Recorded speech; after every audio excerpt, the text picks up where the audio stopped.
Bem, boa tarde, eu creio que podemos começar. Boa tarde a todos. Este é o nosso primeiro webinar sobre o ciclo SNS para além da Covid-19. É uma iniciativa da Ordem dos Médicos e da Associação Portuguesa de Administradores Hospitalares e o nosso objetivo é de discutirmos como é que o sistema de saúde está organizado para além da Covid, como é que mantém a sua capacidade de resposta. E hoje vamos discutir precisamente uma das questões prioritárias e que tem sido apresentada como prioritária, que é a questão dos cuidados obstétricos. Para isso, como moderador desta sessão, temos o Alexandre Valentim Lourenço, presidente da secção regional da Ordem dos Médicos da região Sul, e eu, desde já, passava-lhe a palavra. Muito obrigado, Alexandre. Ora, muito boa tarde para todos que nos estão a ouvir. Este é um webinar específico sobre obstetrícia, para falar sobre o impacto do Covid, não só da doença, mas também nos cuidados obstétricos. E connosco nós temos dois convidados especiais, dois obstetras bem conhecidos, o presidente da Sociedade Portuguesa de Obstetrícia e Medicina Materno-Fetal, o Dr. Nuno Claude, e o presidente do Colégio da Especialidade da Ordem dos Médicos, o professor João Bernardes. A nossa dinâmica vai se iniciar com uma pequena introdução de cada um. O Dr. Nuno Claude falará inicialmente sobre o impacto da doença e o que é que a doença está a fazer na obstetrícia. E o Dr. João Bernardes tentará focar também um pouco no aspecto organizacional e nas recomendações que a Ordem tem feito e participado para controlar este tipo de doença. E a seguir a esta introdução da doença, falaremos que não é só a doença que domina a obstetrícia, onde estão os cuidados essenciais, o que é que esta doença nos está a alertar para a necessidade de melhorarmos os nossos cuidados às grávidas e como é que o podemos fazer. Por isso, começaremos então, se calhar, pela doença. Dr. Nuno Claude, uma sua pequena intervenção. Obrigado pela sua presença. Olá, boa tarde a todos. De facto, isto é de facto esta situação que vivemos agora do Covid é uma situação problemática e tem sido vivida com bastante intensidade pelas grávidas, e nomeadamente pelas grávidas que nós, obstetras portuguesas, contactamos, as nossas grávidas, as grávidas portuguesas. É preciso dizer algumas coisas. Primeiro que há muito pouca experiência sobre o Covid e a gravidez. Tudo o que existe é baseado naquilo que foi publicado, e quem publicou inicialmente foram grupos chineses sobre as grávidas que eles seguiram, e tudo o que nós sabemos foi sobre este pequeno número de grávidas que contraíram a doença durante a gravidez, e esse número andará à volta das 4 dezenas, não é maior que isso. O que parece claro é que as grávidas não parecem ser mais suscetíveis ao vírus do que a população em geral, apesar das grávidas terem uma diminuição da imunidade que as torna mais sensíveis às infecções, e apesar das grávidas, sobretudo na fase final da gestação, terem alterações cardiovasculares que também poderiam tornar mais sensíveis às consequências do vírus. Seja como for, os sintomas na gravidez em nada diferem daquilo que acontece na população em geral, e uma vez uma grávida é afetada, e aquilo que ficou demonstrado, elas terão a mesma sintomatologia do que a população em geral, com uma odinofagia, tosse, febre, e algumas de facto evoluirão para situações mais dramáticas. Mas é preciso ter a noção de que nesta série que foi publicada, aliás, nestes casos publicados, são 3 séries de perto de uma dezena de cada uma, e depois um ou outro caso reportado, apenas em 2 mulheres, em 2 grávidas, houve a necessidade de se avançar para uma ventilação invasiva, e todas as outras passaram pela gravidez apenas com sintomas ligeiros. Bem, aparentemente também estas grávidas, aquilo que existe é que a maior parte, não existem casos reportados de infecção ao vírus em fases iniciais da gravidez, e aqueles que existem, como eu disse há pouco, são sobretudo situações no 3º trimestre.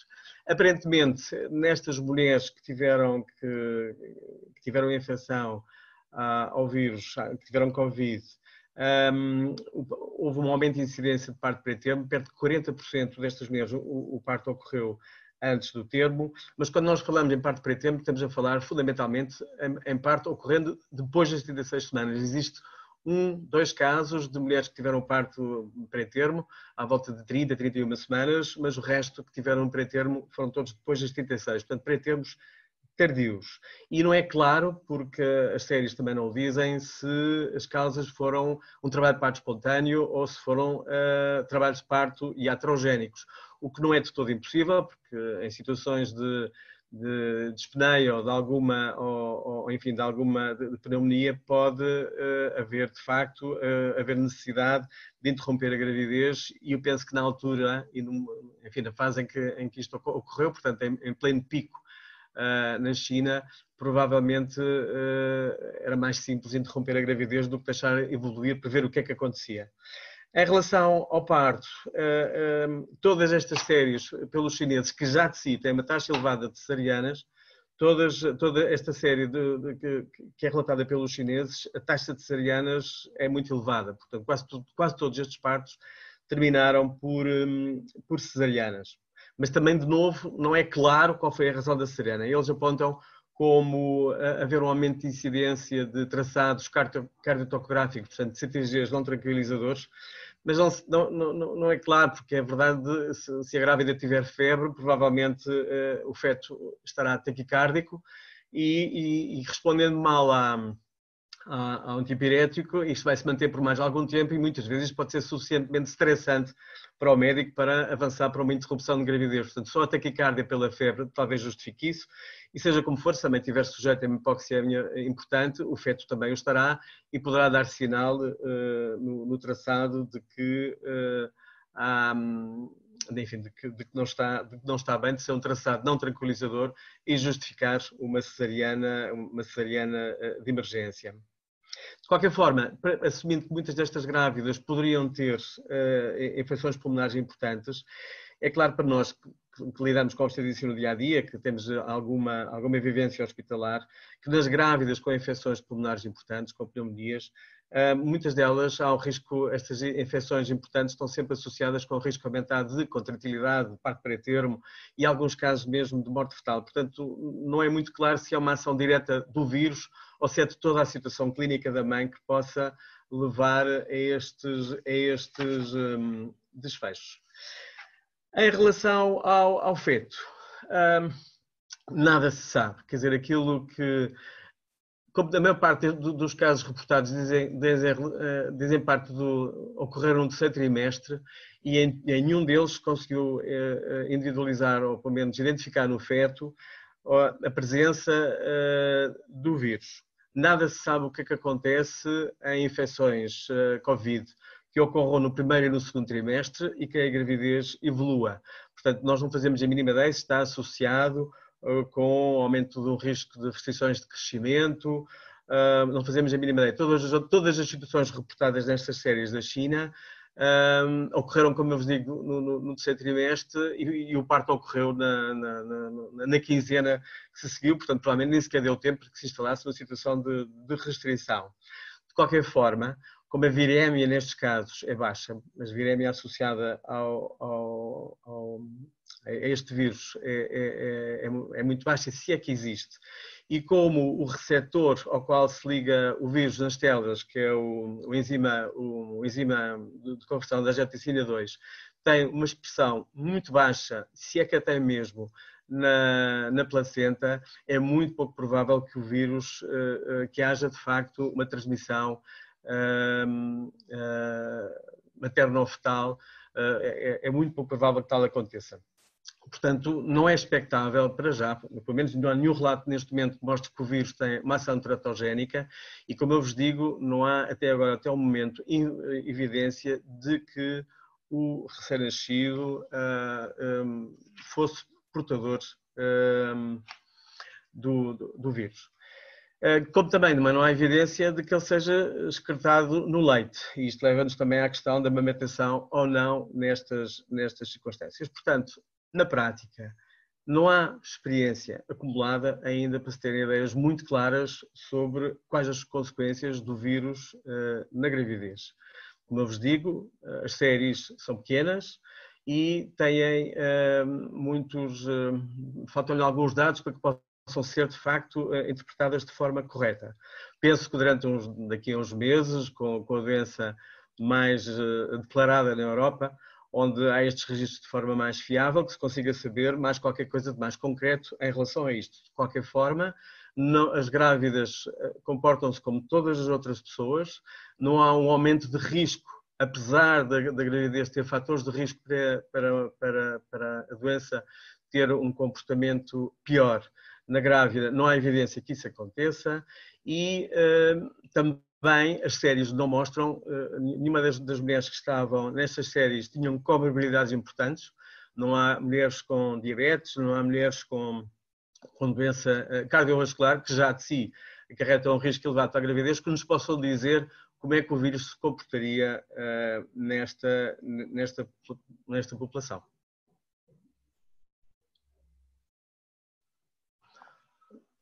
Obrigado, Nuno. Estava sem som.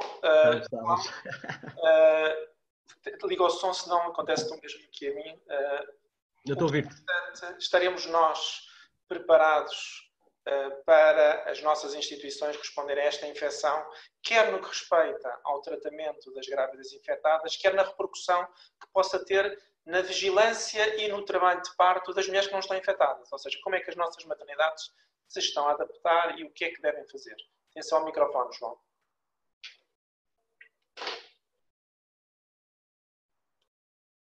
Muito bem, então, muito boa tarde a todos. Eu vou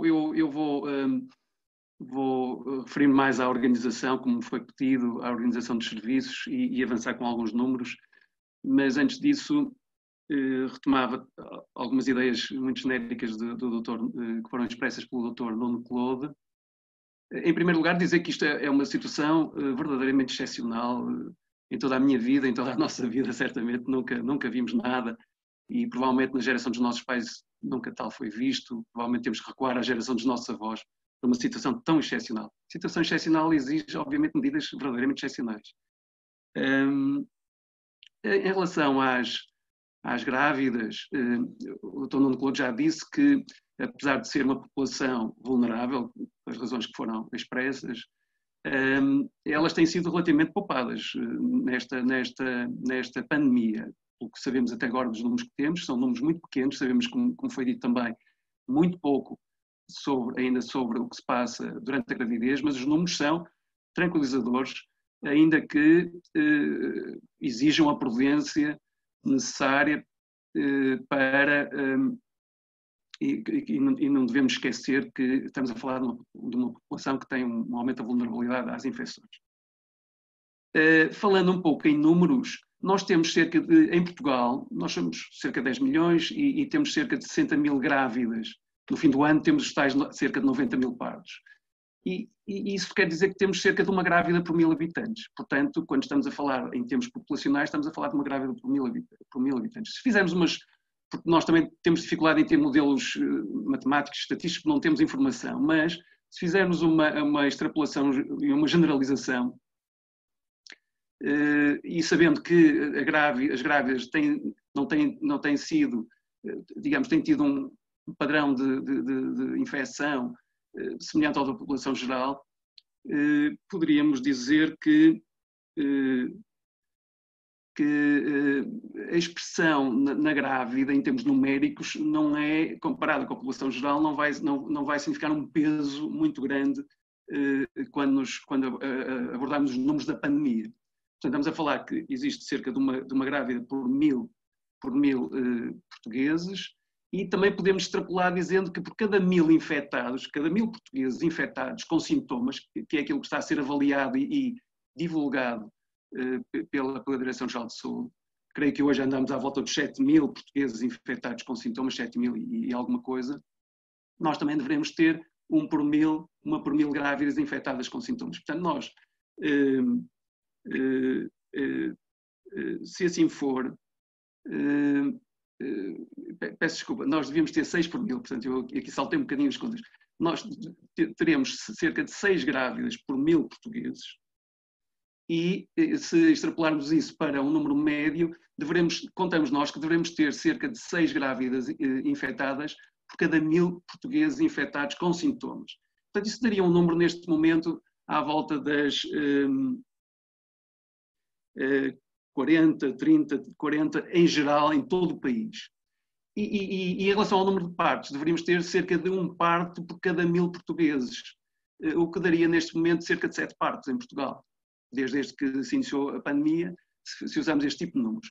Ora, e estes números não andam muito longe da realidade que nós temos estado a tentar acompanhar dia a dia em relação às grávidas. Tanto quanto eu sei, neste momento teremos tido 6 partos em Portugal, o que está muito perto dos 7 que nós, da previsão, com todas as falhas que as previsões têm, da previsão que nós fazemos. Portanto, a primeira questão ou resumindo a questão dos números, porque eu perdi-me um bocadinho aqui com os números, não vamos, as grávidas não vão ter um impacto muito grande no serviço de saúde em termos de partos com infectadas e em termos de grávidas infectadas.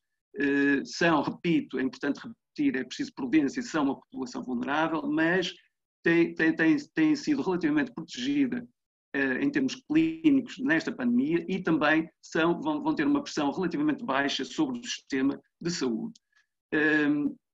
Relativamente às medidas que têm sido tomadas para acolher as grávidas, acompanhá-las, tranquilizá-las, dar-lhes toda a segurança e prestar-lhes todos os cuidados de que elas necessitam.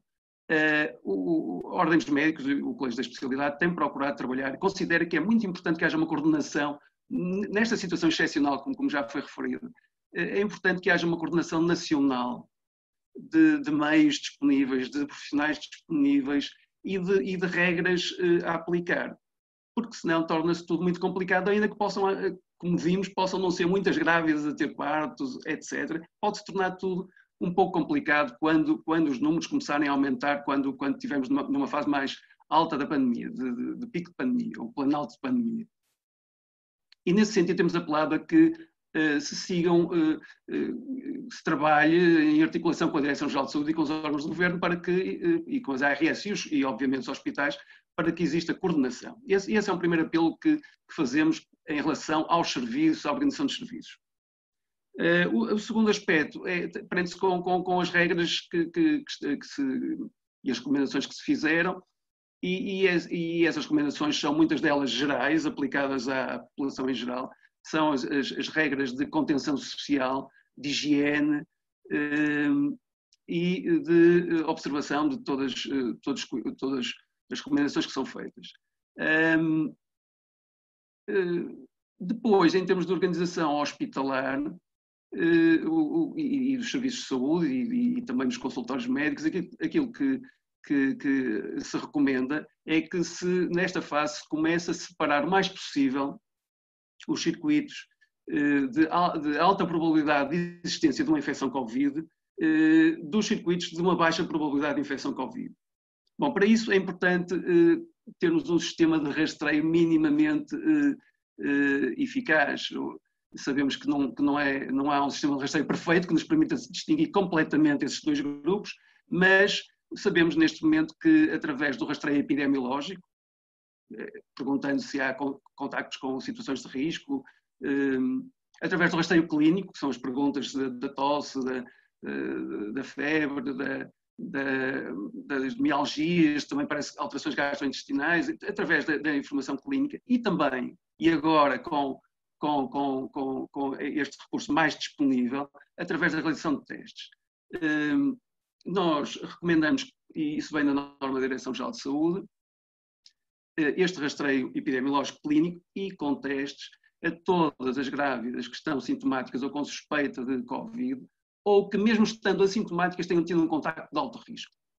Pensamos que desta forma conseguimos separar com bastante segurança as que têm uma probabilidade alta de ter Covid, não quer dizer que tenham todas, das que têm uma probabilidade baixa. E desta forma, separando circuitos, e a Direção-Geral de Saúde também já fez sair normas para a separação dos circuitos, inclusivamente com sinaléticas para os circuitos, com regras de distanciamento e com regras de proteção pessoal, incluindo a utilização da máscara quando se vai ao hospital, lavagem de mãos, etc. Com esta separação e estas regras, é possível que, de facto, se possa aceder aos serviços de saúde e aos hospitais com bastante segurança. Ainda assim, como é óbvio, e não é demais repetir, se não for necessário ir ao hospital, por várias razões, isso deve acontecer. Se não for necessário, se for necessário ou se tiver de se realizar a vigilância que está preconizada à grávida, bom, é evidente que ela terá de ir ao hospital. E quais são as razões porque se deve evitar ir ao hospital? Em primeiro lugar, porque realmente há algum risco de infecção, apesar daquilo que eu disse, apesar de que a separação de circuitos tornar tudo isto bastante seguro, nomeadamente em relação às grávidas. Há inclusive serviços e unidades de saúde em que as grávidas entram numa unidade independente. Mas mesmo que isso não aconteça, desde que os circuitos estejam separados, essa segurança é bastante grande. A outra razão porque se faz um apelo para não se ir aos hospitais é porque os profissionais estão todos muito sobrecarregados com outras tarefas não relacionadas diretamente com a gravidez, incluindo obstetras e ginecologistas. Eles também estão a ser chamados para outro tipo de tarefas e também os serviços estão a ser reorganizados. Alguns serviços de ginecologia fecharam porque deixaram de fazer cirurgia de rotina, passaram a fazer só oncologia e praticamente fecharam para serem ocupados por serviços da linha da frente, digamos, do tratamento dos doentes graves com Covid. E, portanto, as unidades de saúde estão algo sobrecarregadas. E, portanto, se não for necessário e pudermos evitar algumas idas ao hospital, devemos fazê-lo. Mas, repito, a grávida tem de seguir o acompanhamento que está preconizado, porque senão isso será bem pior para ela do que se não o fizer. Que tipo de cuidados é que podem ser prestados em casa? Bom, algumas consultas poderão ser feitas por telefone. Do ponto de vista tecnológico, podemos usar outros meios como este que estamos aqui a utilizar, mas isso é difícil de implementar nos hospitais, pelo menos para já. E às vezes uma simples consulta por telefone pode resolver e evitar algumas idas ao hospital.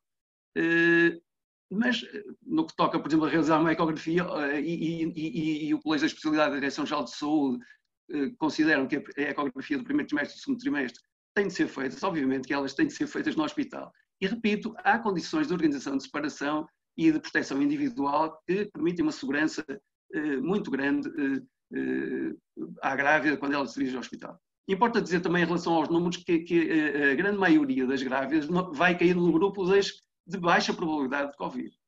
Portanto, vão estar mais separadas ainda do grupo de risco. Bom, portanto, genericamente, em termos da excepcionalidade que isto tem para nós, que obriga a medidas excepcionais, já foi dito, genericamente já apontei alguns números, e genericamente apontei as questões de organização, de separação de circuitos e todos os cuidados que são necessários de proteção social, de distanciamento e o apelo para que não deixem de confiar e de se dirigir aos serviços de saúde. E também aproveito este momento para concluir esta primeira ronda de intervenção para dizer que já ouvi falar nisso, já me questionaram sobre isso.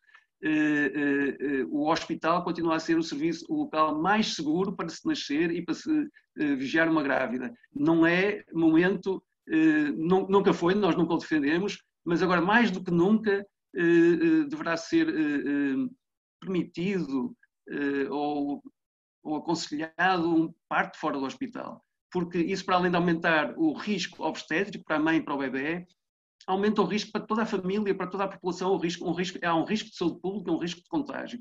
E, portanto, isso é algo que deve ser veementemente combatido nesta fase da doença, em qualquer fase, mas nesta em especial.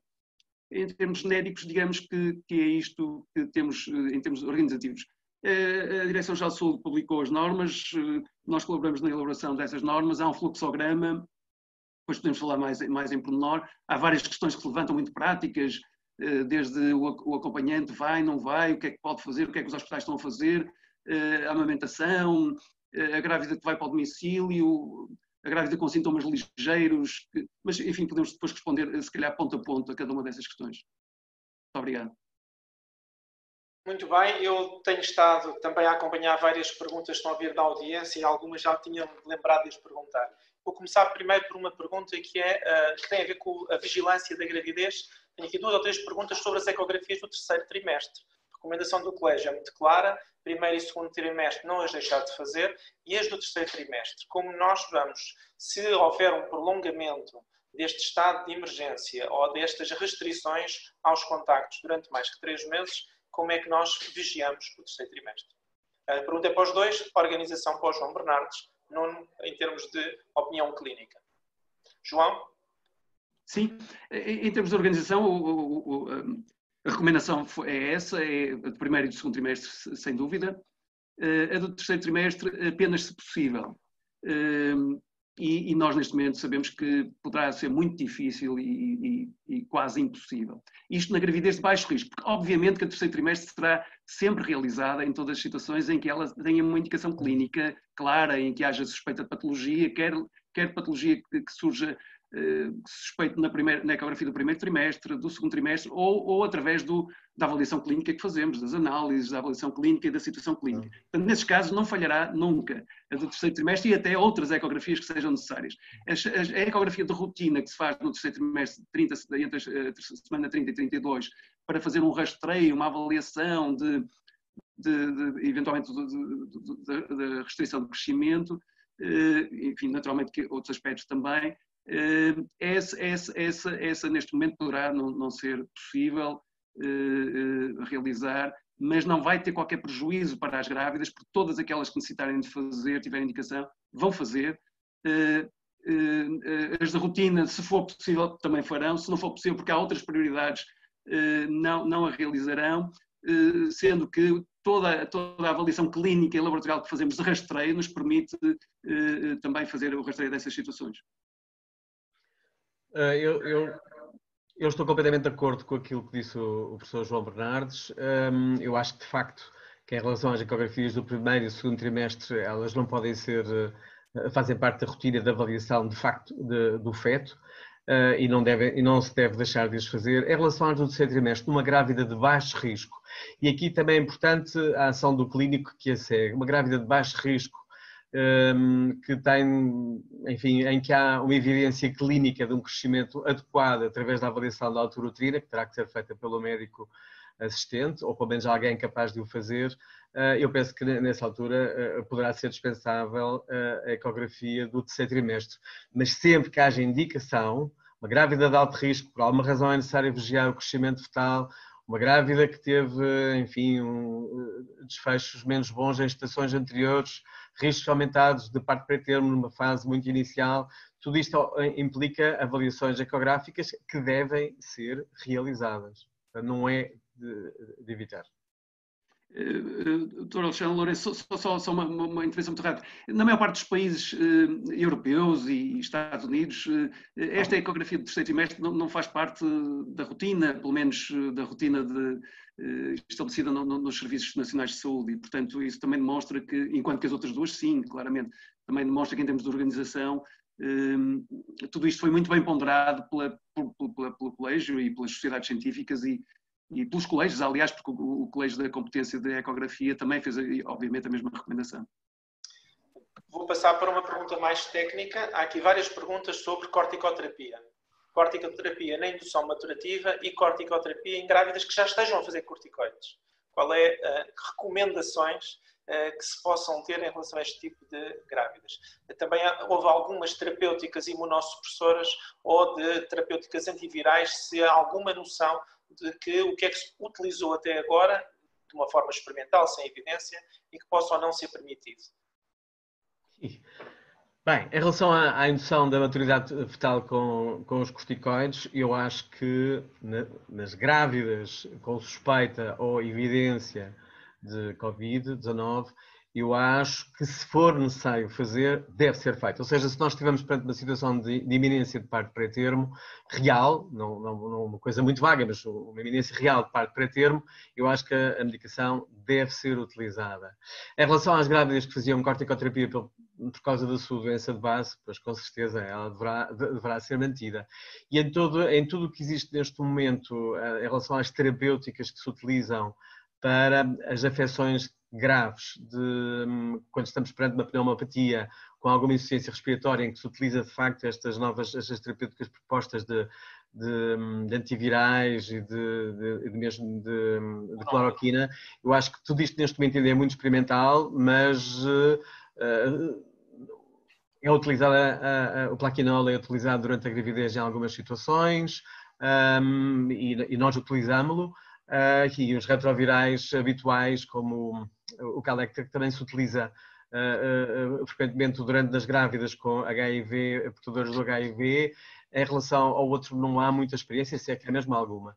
Portanto, eu acho que estamos de fato em termos muito experimentais, e isto não se vai aplicar de certeza nas grávidas que nós seguimos no nosso dia-a-dia. Poderá ser situações pontuais em que sejam utilizados, mas isso terá que ser discutido caso a caso. Muito bem. Vou continuar ainda na cena das perguntas do que nos tem aqui acompanhado, tem a ver com o trabalho de parto em si. O trabalho de parto destas mulheres infectadas, há 2 ou 3 questões que se põem. A primeira, o que é que se faz com os acompanhantes? Temos grávidas infectadas, a recomendação é não ter acompanhantes, e qual é a política, havendo a preocupação de hospitais terem condutas diferentes, qual a política em relação à presença de múltiplos acompanhantes nas salas de parto, nas outras mulheres em trabalho de parto, não das de Covid, claro. Posso talvez responder Sim. essa questão mais de organização e de recomendações. As recomendações são bastante claras sobre isto e mais uma vez, apoiam-se na separação de circuitos de alto risco de Covid e de baixo risco de Covid. E são as 2 situações distintas. E repito, as de alto risco de Covid vão ser uma minoria, apesar de tudo. Bom, a recomendação é para qualquer ato médico, para intervenções cirúrgicas, para qualquer ida ao hospital, é de que não vá ninguém que não seja indispensável ao hospital. Isso é uma recomendação geral para toda a gente, e aqui mais do que nunca.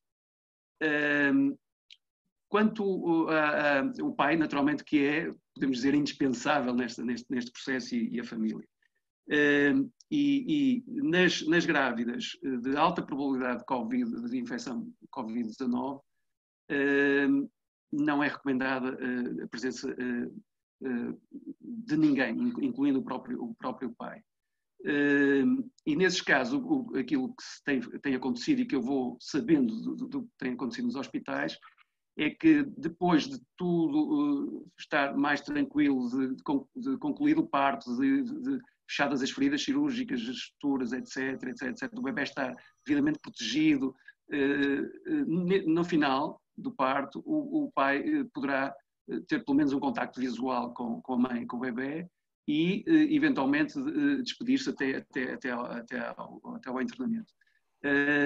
Mas isso terá sempre de ser visto pelos profissionais de saúde, caso a caso, porque podemos ter um caso esporádico num dia completamente calmo e não aconteceu mais nada na maternidade, mas podemos ter um dia em que a maternidade tem 3 ou 4 casos e podemos ter um dia em que o hospital todo ele está ocupadíssimo e em que uma equipa está com um profissional doente ou em quarentena. E, portanto, passando um pouco de um extremo para o outro, que é um dia em que não está para tudo calmo e apenas um parto para o outro, e isso condiciona, naturalmente, medidas excepcionais e completamente diferentes. Mas, portanto, nas situações de alto risco, a recomendação é não há acompanhantes, mesmo em relação ao pai.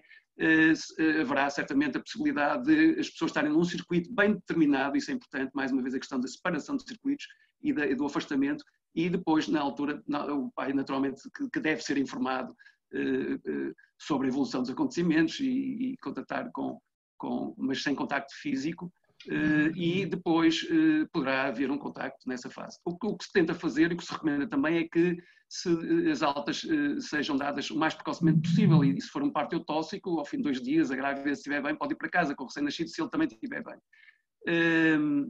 Claro que quando estamos a falar de Covid positivo não vai ser assim, porque vamos esperar que haja 2 testes negativos, haja a cura clínica e a cura laboratorial. Em princípio terá que acontecer assim, mas preconiza-se as altas precoces. Se for uma cesariana, se possível ao 3º dia, uma alta, se houver segurança clínica. Portanto, a recomendação é não nestes casos. A questão é mais difícil. É mais difícil entender porque é que num grupo de baixa probabilidade, que entrou no circuito das grávidas de baixa probabilidade, e que são a maior parte delas, é mais difícil perceber aí porque é que eventualmente o pai poderá ter dificuldade em estar presente. Bom, claro que nesse grupo, sempre que possível, o pai deverá poder estar presente. E poderá, com outra segurança, estar presente. Mas é preciso não esquecer que, mesmo nesse grupo de baixa probabilidade, há alguma probabilidade de contágio, incluindo a partir do próprio pai, quer dizer, da grávida e do próprio pai. E, portanto, aí tem que haver também bastante contenção. E mais uma vez aí, tem de ser os serviços a definir, os profissionais de saúde, a cada momento, o que é que está a acontecer. Porque mesmo que se esteja a tratar de um parto de uma grávida de baixa probabilidade, e mesmo que o marido esteja devidamente afastado, protegido e com cuidados de higiene, e a grávida também, os profissionais de saúde também, mesmo assim, se o serviço estiver superlotado e se houver dificuldades de pessoal, e repito, os profissionais de saúde têm de ser protegidos, porque em todos os países eles são um dos principais grupos afetados e também potencialmente contagiantes. Se houver dificuldades em assegurar, mesmo num circuito de baixa probabilidade, se houver dificuldade em assegurar este tipo de situações, aí também teremos de compreender e aceitar que pode não ser possível. E, portanto, essa é que é a restrição, porque se não houvesse esse tipo de dificuldade, não seria assim. Eu lembro que os serviços, todos eles estão a sofrer grandes alterações. Por exemplo, enfermarias que tinham 4 camas passam a ter 2 ou 1. Salas de partos que estavam muito encostadas umas às outras passam a ter uma sala de intervalo. Portanto, tudo isto se torna complicado. Blocos de parto que só tenham uma casa de banho ou 2 casas de banho tornam isto complicado. Portanto, são coisas que nós às vezes não pensamos, mas que depois tem de ser decidido, com todo o bom senso naturalmente, caso a caso, pelos profissionais de saúde. Portanto, é uma situação transitória. Nestes casos, eles vão ter seguramente alta ao fim de 2 dias, 3 dias de cesariana, transitória, e temos a certeza que vai ser compreendida, porque tem sido esse o sinal que nos tem sido dado por todas as pessoas. Eu acho que eu estou de acordo com aquilo que o professor João Bernardes disse. E como clínico custa-me muito este afastamento de um acompanhante à grávida. O acompanhante é fundamental no trabalho de parto, securiza a grávida, permite uma interação constante que para nós médicos, muitas vezes, médicos e enfermeiros que assistem a grávida não é assim tão fácil, porque estamos divididos por outros. Tornam muito mais calmo todo aquele tempo e, portanto, a ausência de um acompanhante à grávida eu acho que é, de facto, algo penoso neste instante. Mas eu acho que é fundamental ter a noção de que, primeiro, que estes são tempos excepcionais. Estamos a viver um tempo excepcional em que são pedidos sacrifícios a todos. E, portanto, se calhar terá que ser pedido este sacrifício também à grávida, apesar de toda uma vivência preparatória que ele tem de meses, em que de repente, fantasiou algo e de repente todos estes planos saem completamente degorados. Mas é fundamental securizar o pessoal médico, os enfermeiros, os que trabalham nos hospitais, que têm que estar prontos para além daquela seguir outros. Não nos podemos esquecer de que quanto mais pessoas estivermos em conjunto, maior o risco, e não nos podemos, nenhum de nós pode assegurar que a vinda de um terceiro não nos traga para dentro de portas o vírus nos quais nós queremos evitar a todo custo. E depois, isto funciona diferente consoante cada estrutura. Há estruturas que têm esta capacidade de ter circuitos paralelos em que é possível perfeitamente haver este delinear de risco, não risco, ou um pouco mais de risco. Há estruturas que são capazes de fornecer aos visitantes, aos pais, nesse caso concreto, as máscaras, as batas, de modo a que o contacto seja minimizado o mais possível, e há outras que não. Portanto, isto são tudo coisas muito individuais, muda de estrutura para estrutura, e como eu vos digo, isto é um momento excepcional. Continuando com este problema do contacto do marido e dos cuidados pós-parto, à luz dessa ideia das mulheres infectadas evitar-se o contacto durante o trabalho de parto, o que é que se faz a seguir? O que é que se faz no puerpério? Primeiro, a amamentação, não havendo evidência de vírus no leite materno na maior parte dos trabalhos em que foi analisado o leite materno, o contacto com a mãe infectada manter um contacto excessivo durante muito tempo, que tipo de precauções devem ser tomadas e o que é que se faz com o acompanhante, com o pai e com a vida em casa. Ou seja, nós restringimos um grande contacto na altura do parto e depois vamos para casa durante 15 dias, vamos esperar pelos resultados, mantém-se ou não a evisão dos contactos, ou que cuidados é que devem ser tidos entre os pais, a mãe infectada e o feto e o recém-nascido a seguir. Eu acho que em relação à amamentação, aquilo que dizem que isto vai variando de sociedade em sociedade.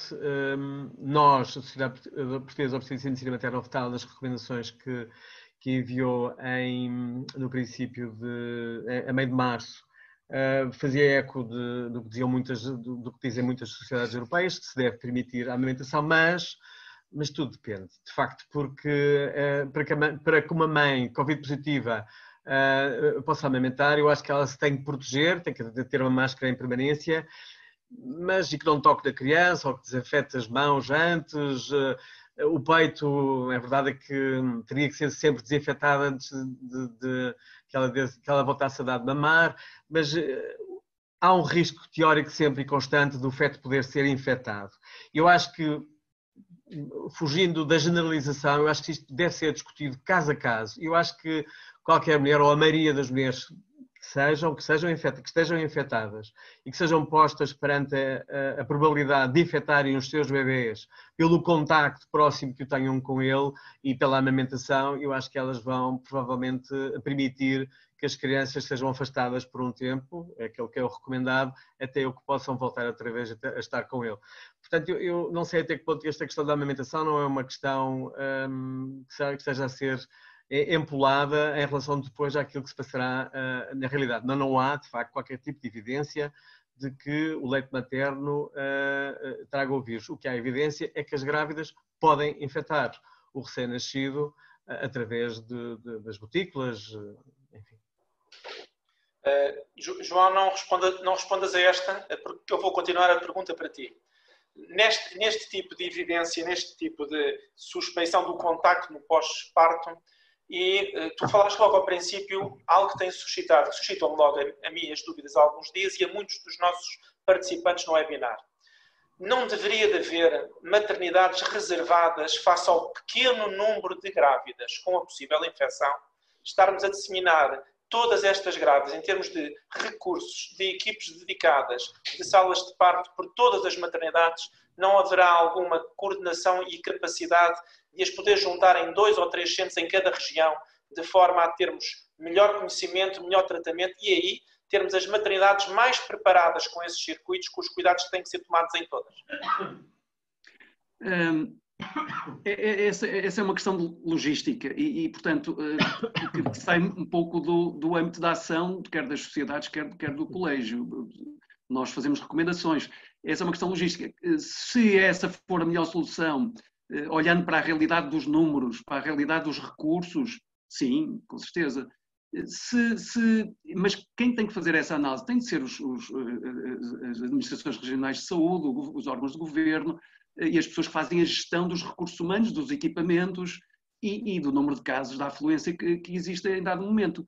Porque eu vou repisar 3 ideias iniciais e que acho que vale a pena repisar, porque estamos a falar de momentos difíceis e duros e não é demais dizer que nos custa muito como obstetras estas situações de afastamento, ainda que elas possam ser por 1 ou 2 dias, custam-nos muito e ainda que o grupo em que há mais restrições é realmente o grupo de Covid, que é um grupo que vai ser minoritário. Ainda que seja assim, custa-nos muito como clínicos e obstetras esta situação.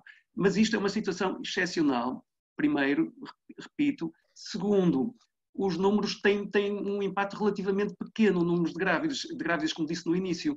Nós estamos há um mês nesta situação, claro que não entramos na fase pior, porque estamos a falar em planaltos para maio, vamos ter muito ainda de Covid pela frente, mas tivemos 5 partos a nível 5 partos Covid positivo com sintomas, a nível nacional.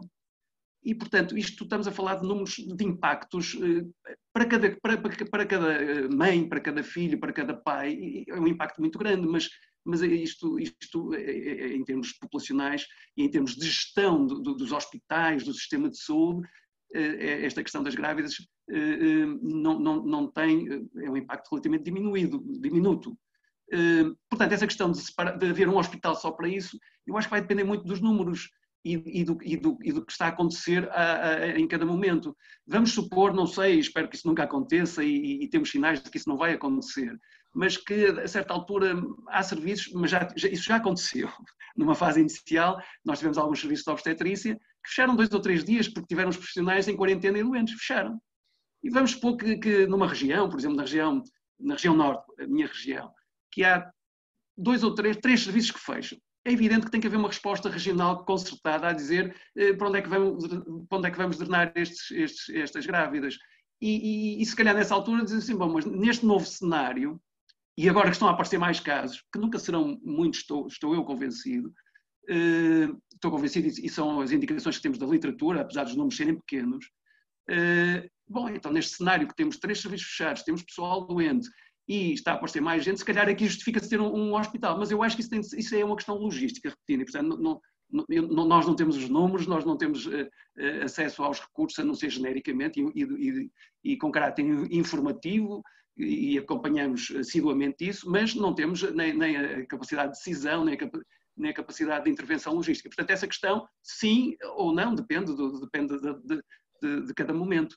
Mas o princípio de base é separar de uma maneira, separar os circuitos de alto risco dos de baixo risco da maneira mais segura possível e da maneira mais confortável possível para as pessoas, isso sim. Eu fiz a pergunta por uma razão muito simples, é porque nós vivemos durante todo o ano e nós notámos no verão passado a falha que havia em muitas equipes terem números mínimos para assistência normal ao trabalho de parto. E estamos a falar às vezes de hospitais que têm 2 ou 3 médicos permanentes a fazer a sua urgência, não nos grandes centros ou nos grandes hospitais. Esses hospitais terem um circuito em que dedicam, se aparece uma grávida infectada, ou ter isso tudo preparado, para depois deslocar uma enfermeira e um especialista só para ver aquela mulher durante o tempo que decorre o parto, isso não será razão para concentrar ou isso, ao invés, não levará, por exemplo, ao maior número de cesarianas. Ou seja, eu ter uma equipe durante 8 a 10 horas a seguir um trabalho de parto que pode ser mais ou menos arrastado e só tiver 2 obstetras e tiver um permanentemente dedicado a essa vigilância, não se tornará mais fácil para alguns casos, sendo eles muito poucos por mês, 7, 8 casos por mês, não será muito mais fácil essa decisão tender não obstetricamente para a cesariana, como aconteceu na China e como poderá acontecer noutros centros. Sim. Sim, totalmente de acordo. E, portanto, isso deverá ser analisado por quem gera a logística dos serviços e dos recursos humanos, do número de casos, e isso deve ser acompanhado naturalmente pelas ARS, pelos próprios serviços. Eu sei que os serviços localmente, nós vamos tendo estes dados por via informal, pelas conversas que vamos tendo uns com os outros. Sei que os serviços regionalmente têm tido os diretores de serviço têm contatado uns com os outros, têm tido um pouco de atenção a este aspecto. Se houver alguma coisa, como é que nos vamos organizar? Sei que isso tem acontecido, sei que aqui na ARS e ontem me contataram também, apenas por razões consultivas, nada mais, mas que estão com atenção em relação a isso e, portanto, pode ser necessário haver concentração, como diz o Dr. Alexandre Lourenço, faz todo sentido aquilo que está dizendo. Todo sentido. Não, deixa-me fazer uma pergunta. Eu sei que tem havido, em alguns centros mais periféricos, dificuldade em fazer ecografias, ou seja, muitos dos centros clínicos que garantiam, centros clínicos privados ou convencionados, que garantiam alguma assistência, com o início desta pandemia, suspenderam quase toda a atividade. Vocês têm notado alguma restrição, queixas de colegas a dizer que é mais difícil essa capacidade do sistema se adaptar a estes pedidos para as que não têm infecção, às solicitações? Têm visto alguma elasticidade do sistema? Tem havido autonomia nos hospitais que se estão a preparar para a infecção, para responder àquilo que pode ser as outras demandas que os cuidados de saúde primários ou privados deixem de dar às grávidas? Eu não sei responder muito concretamente a essa questão. Eu sei que há muitos centros que de facto deixaram de realizar ecografias. Eu penso que não é muito fácil de perceber porquê. Também acho que provavelmente poderá ter sido esta resposta inicial ao pânico generalizado que se instalou, mas à medida que as coisas forem entrando mais, que se forem começando a normalizar e for, de alguma forma, pessoas entendendo que, nomeadamente os médicos, de que a parte clínica é para manter, poderemos diminuir o número de grávidas que vemos por dia, poderemos espaçar o número de exames que se vêem por dia. Eu acho que isso, mais dia menos dia, isso vai entrar na normalidade e vão-se voltar outra vez a fazer as ecografias e vai deixar de haver esta ausência de resposta, que de facto existiu nestes 15 dias iniciais. Mas eu acho que foi meramente na sequência desta resposta imediata. Ou seja, deverá-se manter alguma resposta para todas estas grávidas nesta fase. Eu acho que, João, o que tu achas em termos de organização que nós devemos de aprender com isto? Sim, mais uma vez, nestas situações de crise, penso que é muito importante haver uma coordenação regional, nacional e até continental, porque aqui nesta pandemia, verificou-se muita descoordenação, desde logo a começar na China, que, enfim, nós só soubemos da história um mês depois dela ter começado, ou 2 meses depois, apesar depois de todas as medidas extraordinárias que eles tomaram para conseguir combater a pandemia, mas não houve essa coordenação e entre os países europeus não houve, nem está ainda a haver, enfim, começa agora a avançar-se, mas e, portanto, é preciso coordenação. E aqui em relação à ecografia, é preciso coordenação, é preciso que os serviços e depois as regiões façam, nesta situação, façam monitorização, mais uma vez, dos recursos que existem e possam fazer uma distribuição, ou informar por telefone, etc., as grávidas para poderem dirigir-se aos locais que poderão dar resposta. Eu chamo a atenção para o seguinte: muitos, quando agora fora da crise, quando se discutia às vezes os recursos do SNS para, por exemplo, oferecer ecografias às grávidas do primeiro e segundo trimestre, uma das razões, uma das coisas que se disse foi, no Sistema Nacional de Saúde, nós temos ecografistas bem preparados para realizar todas as ecografias do primeiro e segundo trimestre no SNS. O problema é que eles depois têm que fazer urgência e não fazem ecografia. Depois fazem urgências extraordinárias e não fazem ecografia. Outros fazem ginecologia, estão no bloco e não fazem ecografia. Neste momento, apesar de tudo, os serviços pararam as atividades de rotina na ginecologia, tirando a oncologia, que não é verdadeiramente uma atividade de rotina também, portanto, as pessoas que estavam a fazer ecografias ginecológicas estão livres, entre aspas, claro que estão sobrecarregadas agora também com uma pressão maior das urgências, mas poderemos gerir esses recursos desde que haja coordenação, porque senão, a certa altura, pode até haver disponibilidade para realizar ecografias num determinado hospital, mas ninguém sabe porque, enfim, não há partilha de informação nem coordenação de informação. Portanto, aqui mais uma vez a coordenação é muito importante. Queria fazer uma pergunta aos dois. Sendo esta uma situação que vai evoluindo muito depressa e estando a literatura todos os dias a contribuir com mais informações científicas, vocês veem a necessidade de fazer as revisões das recomendações ou a avaliação das mesmas com alguma periodicidade? Que periodicidade?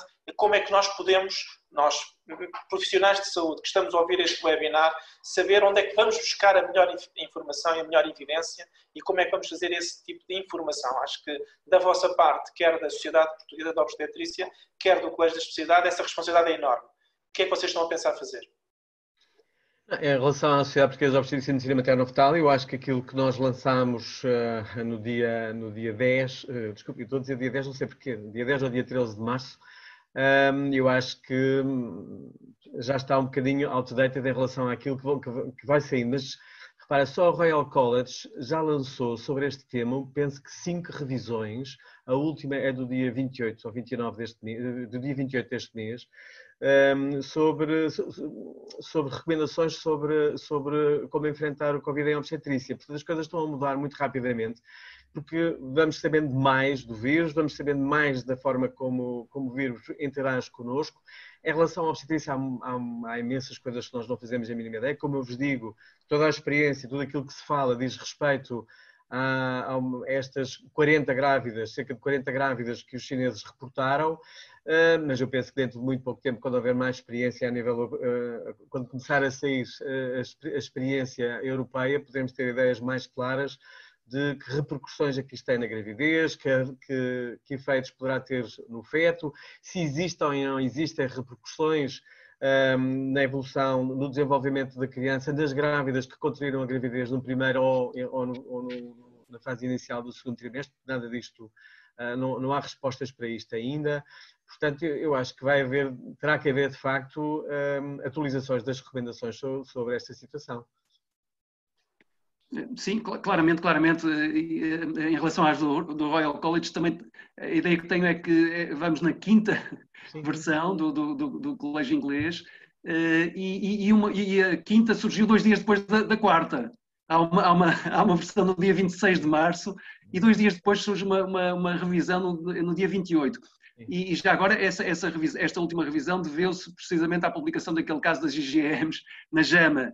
É um caso que tem de ser visto, é um caso muito preliminar, não prova ainda coisa nenhuma, mas é um caso que reabre a necessidade de estar atento e investigar ainda mais relativamente à questão da transmissão vertical. De facto, não houve nenhum caso claramente que tivesse demonstrado claramente a transmissão vertical mãe-filho na Covid-19, mas todos os autores são cautelosos e dados os números pequenos, há dúvidas, e este caso vem trazer um pouco mais de dúvida. E isso fez com que o Royal College em 2 dias mudasse a sua recomendação, nomeadamente em relação à própria amamentação. Continua a ser mais liberal do que as normas chinesas e outras recomendações europeias, mas há uma mudança, como houve também do American College, no sentido mais restritivo. E qual é a periodicidade? Bom, é difícil dizer qual é a periodicidade, porque isto é quase dia a dia, temos todos os dias que ver o que é que está a acontecer e quando houver necessidade de rever, vamos rever. Eu vou lançar uma pergunta, porque esta é uma pergunta que pode surgir no ecrã. Era para tu dizer, se nós conseguimos avaliar os cuidados obstétricos neste momento, hoje, final do mês de março, como é que os nossos participantes no webinar, não só os oradores, os nossos participantes, avaliam os cuidados obstétricos neste momento? Esta pergunta fica lançada. Têm aqui o site para onde podem utilizar e fazer essa questão, para depois nós, no fim, termos alguma informação do grupo da audiência. Mas queres uma resposta?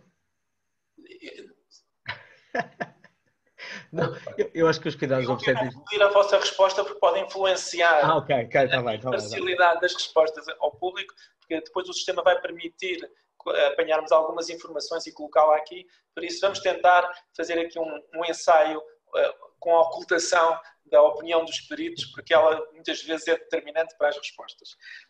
Segunda pergunta. Estaremos, as nossas instituições, esta não é para o público, mas serão para todos, estaremos as nossas instituições preparadas para responder à infecção quando nós temos recomendações de termos câmaras, quartos de pressão negativa, de termos circuitos separados? Será que hoje já estamos preparados? Certamente estivemos para estes 4 ou 5, 6 partos que ocorreram nestas últimas 3 semanas. Estaremos preparados se eles passarem a ser mais? Para João e Nuno. Nuno, não sei se quer. Não, eu prefiro. Sim, e nós no colégio não fazemos essa gestão dos números nem dos serviços, mas obviamente que estamos a acompanhar essa situação. E aquilo que vamos percebendo é que os serviços estão, aliás, isso é notório em relação à população em geral e em relação aos grupos, todos os grupos profissionais.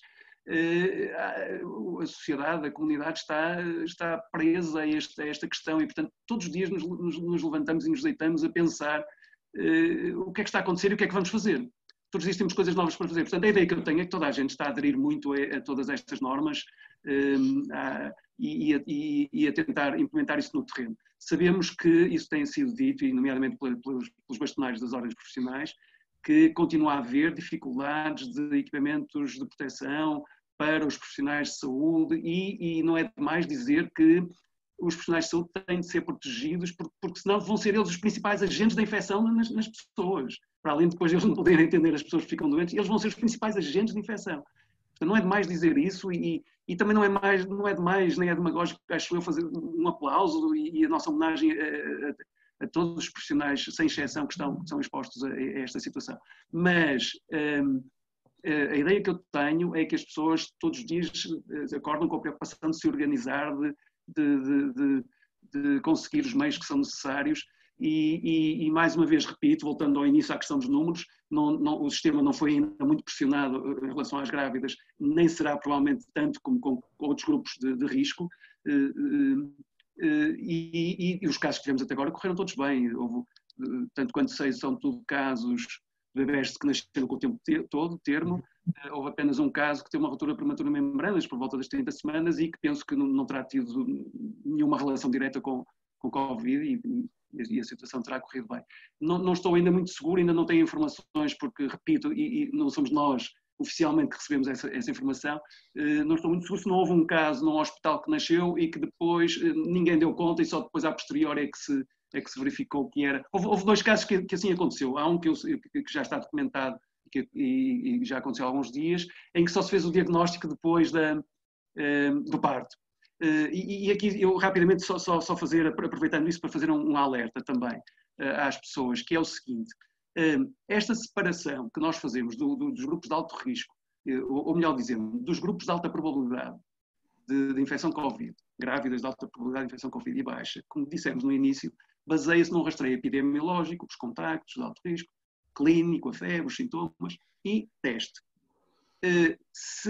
Se a população, é muito importante que as grávidas e enfim, a família digam tudo aquilo que sabem e que sentem, porque senão não devem mascarar. Poderá haver isso não vai acontecer, mas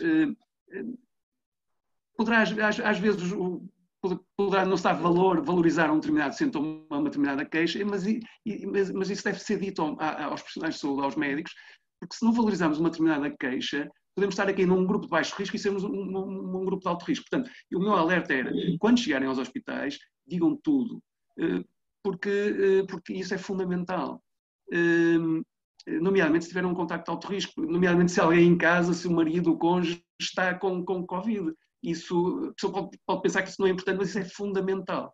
Outra coisa que não devem fazer é também, por alguma razão de ansiedade, ir a correr ao hospital e não ter queixa nenhuma e dizer que tem uma queixa para fazer um teste, porque isso vai sobrecarregar e fazer aumentar o risco. Obviamente que devem ir ao hospital, se tiverem alguma dúvida premente.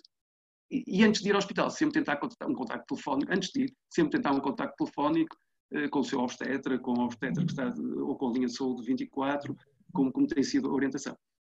Portanto, era isto que tinha para dizer sobre há muitos hospitais neste momento que têm linhas abertas para grávidas exatamente para esclarecê-las, que eu acho que é fundamental. Sim. É que todos os, mais do que promover a teleconsulta, que é quase que uma ligação naquele momento e naquele instante com a grávida, é de alguma forma abrir às grávidas um canal de ligação com a estrutura que permita que elas enfim, esclareçam a dúvida que tenham e que lhes aconselhe a vir ao hospital, em vez de ficarem na dúvida se deviam vir ou não vir. Mas, portanto, eu acho que isso era fundamental, para termos cuidados obstétricos de excelência. Era esta ligação que eu sei que algumas maternidades já têm. Isso faz parte da recomendação. A existência de linhas faz parte da recomendação. Nós tínhamos este webinar previsto para 1h30, passou 1 hora e algumas das perguntas têm a ver o que é que nós aprendemos com o Covid. Será que a nossa maneira de vigiar a gravidez ou tratar as grávidas no futuro vai ser diferente? Uma pergunta é o que é que será uma teleconsulta de uma gravidez? Ou que partes da vigilância da gravidez nós podemos fazer diferentes? Será que vamos ter outro tipo de rastreios? Vamos rastrear de outra forma? Vamos envolver outros profissionais? Estas linhas de contacto que vocês estão a referir são inovações de uma forma sistemática, haviam algumas esporádicas, pessoais, individuais, por grupos de intervenção, mas esta recomendação vai dizer que as nossas instituições e os nossos médicos têm que estar mais disponíveis para falar, de forma a poder melhorar e optimizar a eficiência das consultas de obstetrícia, nomeadamente, quer nas de rastreio, quer nas que têm patologia. Qual é a vossa opinião dos dois? João? De facto, estamos numa situação nova e estamos a encontrar soluções diferentes e é possível evoluir nesse sentido. Enfim, a telemedicina dá-nos uma série de soluções, mas nada vai substituir depois o contacto direto do clínico em determinados momentos-chave, e nomeadamente quando se realiza a ecografia e portanto, sim, vamos evoluir com a tecnologia que temos para se calhar menos visitas aos hospitais, com uma maior facilidade da grávida contatar a equipe médica, através de múltiplos meios, através da própria imagem, monitorização de sinais vitais à distância, tudo isso é perfeitamente possível, nada disso irá substituir totalmente, nem deverá, a relação com o profissional de saúde, mas daqui vão sair de certeza também algumas experiências que vão passar a ser aplicadas no futuro. Eu acho que em relação a esta pandemia, em relação à Covid, há uma coisa que tem sido de facto diferente em relação a tudo aquilo que a gente vive, em tudo onde nós temos vivido até agora. E aquilo que para mim é mais impressionante é a velocidade com que temos tido conhecimento e de respostas que temos dado perante as situações clínicas que enfrentamos ao longo destes 3 meses. Eu recordo-vos que eu vivi intensamente a questão do HIV quando ele surgiu, há mais de 20 anos, e lembro-me que, além de não termos percebido muito bem o que é que estava a acontecer, demorou imenso tempo a perceber que vírus é que era, demorou imenso tempo a entender como é que se havia de vigiar e como é que se havia de tratar, e agora, há uns anos para cá, aceitamos esta doença como uma doença crónica sem problema nenhum de maior. Em 3 meses, que é de janeiro para cá, o que a gente sabe, o que nós sabemos em relação a este vírus é imenso, a forma como abordamos este vírus e quais são as consequências, toda a fisiopatologia, de facto, andou a uma velocidade tal, e isto só se deve ao facto de vivermos no tempo que vivemos. E eu acho que em relação à nossa vivência, a relação com a grávida é muito importante, seja ela intermediada pelo médico ou pelo enfermeiro, mas tem que haver sempre uma relação pessoal. Eu penso que as primeiras consultas deverão ser sempre presenciais para que a pessoa se conheça, mas provavelmente este regime de teleconsulta poderá ser adotado no futuro. E nesse aspecto, se calhar, revoluciona a nossa maneira de seguirmos as estações. Claro que há alguns aspectos, como seja as vigilâncias de tensão, a vigilância do peso, a grávida gosta de vir ao médico também porque é a altura em que consegue ouvir o seu bebê, de alguma forma ela fica assegurada de que tudo está bem. Se nós conseguimos de alguma forma também através da teleconsulta resolver isso, será bom e poderá ajudar-nos. Caso contrário, talvez continuemos no ponto onde estávamos, mas eu penso que vai haver uma revolução de facto da forma como nós seguimos a estação. No final, não. No final da estação é necessário, de facto, a presença, porque não há outra forma para observar, para tocar, para saber o que é que se passa, e também não vamos conseguir fazer partes por teleconsulta, na certa. Uma pergunta que é importante, que tem também surgido aqui, é a evidência científica é muito baixa, os casos são escassos, não há coleção de dados. Quando vemos os agregados chineses, temos 9, 10, 11. O primeiro trabalho do Zen era metodologicamente muito certo. Avaliava o líquido amniótico, avaliava a placenta, avaliava o recém-nascido. Estamos a ter esse cuidado? Será que nós, sabendo todas as grávidas, porque fazem parte da base nacional da DGS, todas as grávidas infectadas, será que nós vamos aprender alguma coisa com isto? Alguma coisa preparada para isso? Sabendo eu, quer o Nuno Clodo, quer o João Bernardes, sempre pessoas muito dedicadas à investigação e à avaliação de resultados, será possível daqui a 3 ou 4 meses começarmos a coletar dados e perceber qual foi a nossa realidade? É que eu saiba, em Portugal não se está a fazer nada neste sentido, portanto não há assim nada, não há uma colheita sistemática do que se passa. Que eu conheça, mas se pudesse instituir seria bom, porque era uma forma de nós podermos colaborar, provavelmente com algo que já é feito por essa Europa fora e que já foi pensado assim. Sim. Mesma opinião, completamente. Muito bem, então vamos deixar os minutos que faltam para mensagens finais e também fazer uma pergunta no final para a audiência, que é como é que este webinar, como é que vocês avaliam este webinar? será importante para nós ter a vossa opinião sobre o webinar, de forma que os próximos que possamos organizar em conjunto possam ir de encontro às vossas expectativas. O sistema é o mesmo, estamos aguardando as vossas respostas e, por isso, Nuno Claude e João Bernardes, preparar de alguma forma a vossa mensagem final, quer para os profissionais de saúde, quer também para a forma de tranquilizar as nossas grávidas. Bem, em relação a... Alexandre, posso? Bem, Alexandre, em relação a... Eu acho que, como mensagem final, eu acho que às grávidas que nos estão agora a ouvir, eu sei que algumas pessoas que ouvem são de certeza grávidas, ou pelo menos alguém que esteja ligado a uma grávida e que queira ter saber mais algo sobre isto, é preciso ter a noção de que esta doença as grávidas não são mais suscetíveis a esta doença do que a população em geral e que a probabilidade de uma grávida desenvolver um quadro complicado é, de facto, muito baixa. Portanto, o que é fundamental é seguir todos os cuidados, a grávida provavelmente mais do que todas as pessoas, mas é fundamental seguir todos os cuidados de higiene e de disciplina, de isolamento social que têm sido preconizados pelas autoridades.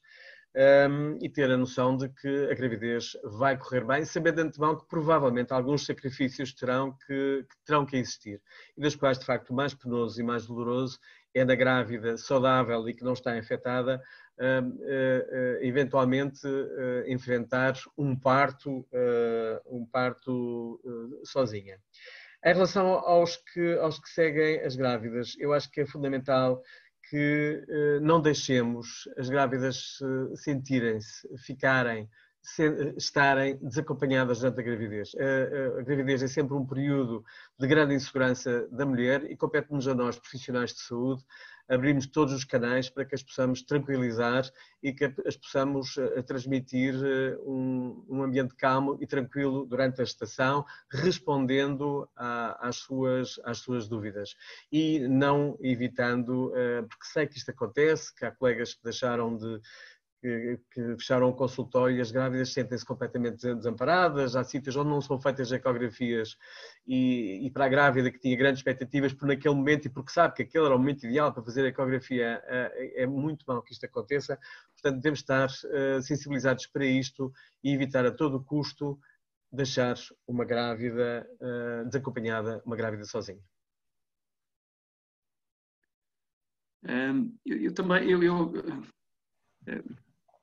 Só posso concordar e sublinhar a mensagem do Dr. Nuno Claude. Do ponto de vista da organização, relembrar que é uma situação excepcional, com medidas excepcionais, com medidas que são, algumas delas, como já foi dito, algo dolorosas, mas são medidas a favor de um bem maior, que é o bem da segurança, o bem da saúde. Será bem mais trágico se alguma coisa que pode correr bem, que vai correr bem de certeza, por um descuido, isso não acontecer. E, portanto, é uma situação excepcional, vamos enfrentá-la como isso. E depois, referi também em termos organizativos, mas, enfim, aquilo que também já foi dito, mas que as grávidas devem se sentir seguras. E a forma mais segura de lidarem com as questões de saúde é com os profissionais de saúde, nos serviços de saúde, nos hospitais. E, portanto, não é momento de se improvisar em cuidados de saúde ou de se facilitar. É um momento de confiar nos serviços e os serviços, naturalmente, é um momento também de transmitirem essa confiança e esse acompanhamento para ajudar a superar dificuldades que neste momento surgem. Portanto, essa realmente é a minha mensagem final. Naturalmente, muito apreço por todas as grávidas e por todos os profissionais que neste momento estão a enfrentar todas estas dificuldades. vamos encerrar este ciclo de perguntas e respostas e eu, de Alexandre Lourenço para Alexandre Lourenço, vou pedir ao Presidente da Associação Portuguesa de Administradores Hospitalares que, estando de fora, não sendo médico nem obstetra, nos feche e nos dê uma última opinião. Obrigado, Alexandre. Já respeito imenso tudo o que foi aqui dito e aprendi bastante dentro das limitações, naturalmente, que tenho entendido várias das matérias que foram aqui apresentadas. Agora parece-me que foi bastante útil. Eu creio que há aqui ainda mais matéria, se tivéssemos mais tempo para discutir matérias de natureza organizacional. Na prática, eu creio que há aqui várias questões que creio que ao longo do tempo vão sendo esclarecidas, até porque, efetivamente, nós devemos manter, e esta situação não vai durar pouco tempo, e certamente há aqui dois pontos que devemos discutir, que uma, como é que vamos garantir que os cuidados convencionais ou a grávida convencional são mantidos, por caso contrário, naturalmente vamos ter aqui, e que também está analisado já em outros países, uma redução do acesso e muitas vezes até da qualidade dos cuidados, e como é que nós vamos evitar que isso aconteça apesar da Covid. E a outra, naturalmente, é como é que devemos ter uma melhor organização dos serviços. Eu tomei nota logo aqui no início, quando o professor João Bernardes e o Dr. Nicolau estávamos aqui a falar, e o próprio Alexandre Valentim Lourenço, quando falou dos hospitais mais pequenos, como é que se gerem com a limitação de recursos humanos que nós temos, como é que vai ser possível ter estas zonas, como é que vai ser possível ter estes circuitos nestas unidades. E certamente haverá ainda aqui muito para nós encontrarmos soluções. É evidente que nós estamos a viver uma circunstância única e estamos a aprender também durante estes momentos, mas eu cada vez que nós organizamos estes webinars tenho algo que me parece, apesar de toda a escuna dos dias e dos problemas que vamos verificando através da comunicação social e mesmo na realidade que vamos vivendo, a verdade é que quando ouvimos os profissionais de saúde a falar e quem está na linha da frente a falar dá-nos muito mais confiança no futuro e na nossa capacidade de resposta, e é esse o sentimento que eu tenho aqui hoje com os vossos testemunhos, é que nós temos competência técnica suficiente para enfrentar este desafio, saibamos naturalmente depois do ponto de vista organizacional conseguir dar essa resposta que os portugueses precisam. Nós, em conjunto com a Ordem dos Médicos, a Associação de Administradores Hospitalares e a Ordem dos Médicos, vamos continuar a organizar estes webinars. Temos aqui mais temas que vamos discutir, nomeadamente a questão dos cuidados de primários, que certamente será o próximo, para a próxima semana. E já também gostaria de convidar para dois webinars também bastante importantes que vamos organizar em conjunto com o Hospital de São João e também com a Ordem dos Médicos, já na próxima quinta e na sexta-feira, um relacionado com a medicina laboratorial e a área laboratorial da resposta à Covid. Aliás, que é um dos problemas que nós estamos a viver com muita intensidade hoje nas unidades, que é a nossa capacidade de teste. Hoje até se discute muito a capacidade e a nossa capacidade e a qualidade que estamos a fazer até as próprias zaragatoas e depois a capacidade de realizar testes. E depois, na sexta-feira, matérias relacionadas com a saúde ocupacional e a proteção dos profissionais de saúde. Por isso, convidá-vos a todos também estarem atentos a estes novos webinars, sendo que na próxima semana faremos então esse mais relacionado com os cuidados de saúde primários e que será efetivamente também uma necessidade de partilha. Porque me parece aqui que o mais importante também destes webinars é a possibilidade dos profissionais partilharem o que estão a fazer no terreno. Porque efetivamente torna-se bastante difícil seguir todas as orientações que vão sendo seguidas e aplicar essas orientações a nível local. Para além de tudo, eu até sugeria mesmo, e quem pode estar a ouvir essencialmente a Autoridade de Saúde e ao Ministério da Saúde, é que muitas vezes, e sabemos que muitas orientações são feitas em conjunto com as sociedades, com as ordens, mas outras será importante antes de as fazer sair, perceber se as instituições estão preparadas para as aplicar quando elas são emitidas, porque caso contrário cria muitos constrangimentos nas organizações e vimos isso ainda agora nos cuidados primários e também em muitos hospitais. Portanto, não queria deixar de agradecer a todos os participantes e de passar a palavra para o Alexandre Valentim Lourenço para dar uma palavra final e talvez também até aos próprios oradores, o professor João Bernardes e o Dr. Nuno Coelho. João ou Nuno, alguma informação? Então, terminando dizendo que foi muito esclarecedor, foi muito importante para nós juntarmos pessoas que estão, quer nas organizações, quer no terreno, a lidar com o dia-a-dia desta infecção, pensando para além dela. Pensar para além das 20, 30 grávidas que nos podem afligir durante os próximos 2 meses, pensar que temos 90.000 grávidas por ano a quem temos que prestar cuidados de saúde de excelência, porque temos profissionais e instituições capazes de o fazer e que desta informação, que desta situação pandémica, que desta situação extraordinária possam ver medidas ordinárias que nos melhorem a vigilância de uma gravidez. Acho que esta é a principal mensagem e apelar a que todos participem nos seus locais de trabalho, pensando, vivendo, aplicando bom senso em cima da ciência para que a nossa gravidez seja cada vez mais uma referência no SNS. Muito obrigado a todos.